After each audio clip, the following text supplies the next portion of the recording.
Miguel Kigel es autor de este libro, de algún otro paper importante, y la verdad que hablar de esto no sé si es lo más importante. Yo lo que quería, obviamente va a estar después para que aquellos que lo escriban y lo pidan, lo que quería empezar con Miguel es, yo sé que vos me vas a decir que estamos mejor de lo que estábamos antes, pero lo que yo querría saber, y digamos, con perdón, me adapto al pensamiento de Miguel Bain, ¿podríamos estar mejor en materia económica de lo que estamos ahora y obviamente de lo que estuvimos antes? ¿O no? Yo te diría primero que realmente hoy no estamos mejor que hace un año en muchos. Estamos mejor en algún sentido y peor en otros. O sea, si yo miro salarios reales, están más abajo que hace un año. Si yo miro nivel de actividad, está más abajo que hace un año. Lo que yo veo, y creo que lo que cambió, es las perspectivas. Perdón, para mí es una sorpresa porque he leído algunos comentarios que creí que no iba a estar en esta línea y me pongo mucho más cómodo acá. Pero lo que yo veo es que las perspectivas son mucho mejores. O sea, yo creo que si yo miro objetivamente, hoy hay más pobres que hace un año, hay más desempleo que hace un año, pero yo cuando miro 3 años para adelante, o me imagino la Argentina de acá a 3 años, yo me imagino una Argentina que va a ser mucho mejor que la que hubiéramos tenido si no hubiera habido el cambio que tenemos. O sea, hay que ser realista, ¿no es cierto? Y aceptar cuál es la situación de hoy. Es un año difícil, es un año, yo lo llamo de ajuste porque fue un año de sinceramiento y ajuste, pero esto es lo que va a permitir que la Argentina empiece a encaminarse nuevamente. Ahora, vos hablas de ajuste en una administración que en alguna medida tiene un déficit fiscal extraordinario. Sí. ¿Qué tipo de ajuste es ese? Bueno, pasa que el déficit fiscal es grande. Estoy hablando casi como Cristina, porque hoy la escuché a Cristina y parecía una persona salida del Fondo Monetario. Bueno, primero que el déficit fiscal es exactamente el mismo que dejó Cristina. O sea, sí, que no cambió nada, o sea, no estábamos peor en eso. Ahora, ¿por qué digo que ha habido ajuste o ha habido ajuste? Obviamente que las tarifas han empezado a sincerarse, han subido. Eso, se han ajustado las tarifas. El tipo de cambio se sinceró, tenemos un tipo de cambio único ahora, digamos. En ese sentido ha sido un año donde se han tomado medidas para que esta economía tenga los precios relativos, digamos, como para que pueda empezar a crecer. Un tipo de cambio razonable, sin cepo, un país sin default, y todo eso implicó un costo. Es como ir a la operación, digamos. En el momento que uno lo opera, no está para salir a saltar y correr una maratón. Si la operación sale bien, va a estar mucho mejor que antes. Digamos que la operación es larga. Sí. La recuperación lleva su tiempo, exactamente. Ahora, vos mencionaste el tema del tipo de cambio. Está claro que el tipo de cambio no va a subir, más allá de que el gobierno diga que es libre. Y posiblemente debiera bajar, debido a la plata que toma la Argentina y la plata que va a entrar del blanqueo. Ahora, hay dos preguntas. Una, si me asumo como los industriales argentinos o como algún sector industrial argentino, tipo el textil, estoy condenado al cierre, al peor de los destinos. Ahora, la otra pregunta es, con ese tipo de cambio, los empresarios van a tener que ajustar, y ajustan a través del empleo, normalmente. O sea que va a haber más desempleo en la Argentina. ¿O no necesariamente? No, yo creo que la economía va a empezar a generar más empleo. Primero, el sector que está más afectado por el tipo de cambio es justamente, como bien dijiste, el sector industrial. El sector industrial debe generar más o menos el 15% del empleo en la Argentina. El resto es entre el sector público, servicios, lo que es entretenimiento. Pero se supone que la gente votó para que en el sector público haya menos empleo. Bueno, eso va a haber menos. El sector público va a haber menos, pero el sector servicio y construcción sí va a haber más. Son los sectores más dinámicos en términos de generación de empleo. Yo sé que hay 2 sectores dentro de la industria que son los más grandes y los que más gente emplean, que son el sector automotriz y el sector textil. Es cierto que hay un problema cambiario, pero el sector automotriz está sufriendo mucho más que por el tipo de cambio, por la recesión en Brasil. Si Brasil repunta, el sector automotriz va a volver. Entonces realmente el problema lo tenemos centrado en el sector textil. De los grandes, después tenemos otros, pero los grandes es el sector textil. El sector textil, yo creo que el gobierno ha adoptado una política inteligente de protegerlo. O sea, si no se puede proteger vía tipo de cambio, se va a proteger con medidas arancelarias, pararancelarias, como las que usan todos los países del mundo. El sector textil emplea 400.000 personas Y yo creo que existe el compromiso de a ese sector específico tratar de protegerlo, no a través del tipo de cambio, sino a través de otras medidas. Y bueno, a largo plazo va a ser, digamos, la productividad lo que va a permitir que esos sectores mejoren, pero eso no se consigue en un año. Es un proceso más largo y ahí tendrá que el Estado acompañarlos. ¿Y el fenómeno de los subsidios? ¿Vos lo ves? Porque yo veo que el gobierno está anunciando que va a haber más impuestos, que va a ganancia la van a elevar a 45, que van a poner impuesto a la herencia. Y la verdad que uno suponía que el gobierno, y Macri lo ha dicho, y lo ha dicho hace poco, que la Argentina soporta una presión tributaria gigantesca. Y sin embargo no alcanzo a entender entre lo que él dice y lo que finalmente se hace. Bueno, por un lado yo creo que se han hecho algunas cosas. O sea, el primer problema que tuvo Macri es que, el primer compromiso que tomó Macri fue bajar retenciones y bajar muchos impuestos. Y lo hizo, ¿ok?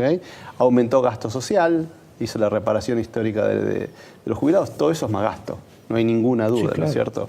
¿Cómo se va a compensar eso? Bueno, yo creo que es muy difícil bajar la presión impositiva en ese momento. Ahora, si me preguntás a mí si yo estoy de acuerdo con subir la carga impositiva al 45%, te digo no, yo no subiría un impuesto más en Argentina. Yo creo que si hacen eso va a ser un error.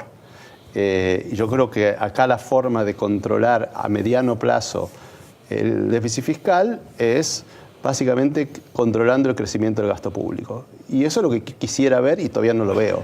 El gasto público debería tener... No sé si viste lo que hicieron en Brasil. En Brasil sacaron, sí, claro, una ley donde pusieron un límite al aumento del gasto público que no puede crecer más que la inflación pasada. Yo creo que acá hay que hacer lo mismo. Que la fórmula tiene que ser y hay que respetarla a rajatabla.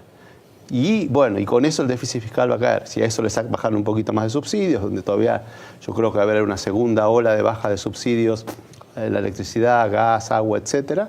Yo creo que con eso el déficit fiscal va gradualmente ir reduciéndose, ¿no? Y en lugares preferenciales como es esto de vivir en el Principado de Tierra del Fuego, ¿vos ves algo ahí? Bueno, ahora le han sacado el... Eso es el 5%. Bueno, obviamente va a ser lento, pero yo creo que este gobierno tiene la característica del gradualismo. No esperemos shocks. Los shocks que se hicieron fueron al principio, tipo de cambio, cepo, arreglar con los holdouts. De ahora en más, yo creo que tenemos que, mientras el mundo aguante, ¿no es cierto? Y haya tiempo... Y mientras los argentinos bueno, los argentinos van a tener computadoras más baratas. El próximo paso espero que sean celulares más baratos y eventualmente televisores y aires acondicionados. Todo gradualmente, ¿no? Todo gradualmente. En 8 años, por ejemplo. Pues esperemos. Es maravilloso. Pero yo prefiero eso y se mantenga a que se haga rápido y se dé marcha atrás. Yo creo que el principio que debe guiar las reformas, y eso fue un error del pasado muchas veces, es que se pueda... Del pasado de este gobierno. Vos lo decís, supongo, que por los jueces de la Corte o por el tema de las tarifas. No, te pregunto. Yo estoy haciendo reformas económicas importantes como la apertura de la economía, como, no sé, ajustes muy fuertes en el déficit fiscal, medidas que son muy dramáticas. Obviamente que siempre hay idas y vueltas, pero estoy hablando de medidas que hacen al comportamiento de la economía muy grande, muy importante. Y yo creo que ahí realmente es mejor ir despacio y garantizar que no se retrocede. Ese sería un principio que yo por lo menos defendería. Para no tener papelones como el tema de las tarifas. Exactamente. Ahora, Miguel, la inflación en apariencia está en un proceso, tiene una tendencia a la baja, digamos. Sí. Aceptemos. Ahora da la impresión de que eso no está acompañado por otras medidas más radicales. ¿Eso qué obedece? ¿A un fenómeno de que gobierno una persona en un lado y otra persona en otro, o es una combinación perversa que administra el presidente Macri? No, yo creo que hay que entender que en prácticamente todos los países del mundo existe una tensión entre el Banco Central y el Ministerio de Economía. O sea que la política antiinflacionaria... ¿Quién es el dueño de la política inflacionaria hoy, Roberto? ¿Es Prat-Gay o es Sturzenegger? Presuntamente Sturzenegger. Yo creo que es Sturzenegger. El problema que tiene Sturzenegger, y digamos, yo creo que ha mostrado claramente determinación en tratar de bajarla y es un convencido en que usar la política monetaria para frenar la inflación. El problema que tiene es que la inflación tiene como dos componentes en la Argentina. Uno es el típicamente, llamamos los fundamentos, el monetario y fiscal, digamos, ¿no es cierto? Más que nada el monetario, que es lo que hacen todos los países. Cuando quieren bajar la inflación, suben la tasa de interés. El problema es que Argentina viene de 10 años de una inflación del 2% mensual en promedio. Es una inercia muy grande Y la verdad que ese componente que llamamos inercial, o que algunos lo llaman Sí. de puja distributiva, hay que también atacarlo. No alcanza solamente. Si uno quiere que baje rápido al 17% para el año que viene, como quiere Sturzenegger, para mí con la política monetaria no alcanza. Necesita ayuda de que los Fiscal. sindicatos, no solamente fiscal también, pero también de los sindicatos, Bueno, de los empresarios. Los sindicatos hasta ahora se han allanado bastante. Hay que ver, pero que tienen que allanarse el año que viene cuando vengan las paritarias. Y para eso me parece que tiene sentido lo que dice Prat Guy, que es el hecho de que haya algún tipo de acuerdo social, por lo menos en el tema inflacionario, de limitar aumentos de precios y salarios. El nivel de endeudamiento que está tomando la Argentina, y ya como pregunta final, ¿no te preocupa? ¿No te preocupa que vuelva a decirse que esto es una especie de patria financiera? Porque en 10 meses más o menos han operado unos 50.000 millones. Para algún pícaro de la plaza diría el 1% son 500. Si más o menos lo utilizo bien en el tema de la ecuación del dólar y los pesos, tuve un rendimiento del 15%. ¿A vos no te preocupa ese fenómeno que impacte sobre el prestigio de Macri? No, yo quisiera que el país no se endeude, ¿ok? Sería mucho mejor. Pero ahora, ¿cómo hace un país? Yo tengo la siguiente ecuación. ¿Cómo hacemos gradualismo sin endeudarnos? Exactamente. Yo tengo un déficit fiscal de 5 puntos del producto, que son los 30.000 millones de dólares que vos estás mencionando de déficit, más vencimientos de otras cosas. Si yo no quiero endeudarme, tengo varias opciones. Uno es hacer un brutal ajuste fiscal, que el gobierno ha dicho que no, y a mí me parece razonable porque el país está en recesión. Podríamos sacarle la palabra brutal. Bueno, un ajuste que seguramente no será este año o el año que viene, pero va a empezar en el 2018 y creo que va a ser importante, ¿no?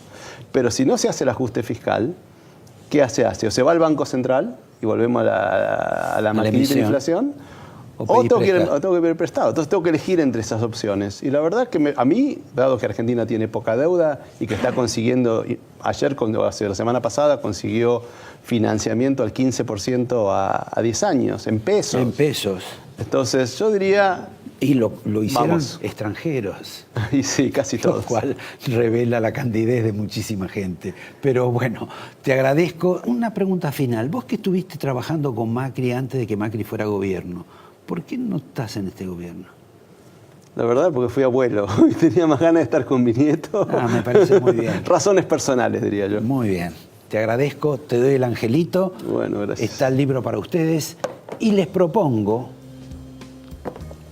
que va a haber otro libro en el próximo bloque. Un libro que todavía no vio la luz. Lo va a ver a la luz en este programa. Y es un libro que desnuda a Macri. Si usted lo quiere ver desnudo a Macri, espere un minuto y ahí enfrente va a estar el señor Ignacio Zuleta. Gracias, Miguel. Placer estar acá. Claro.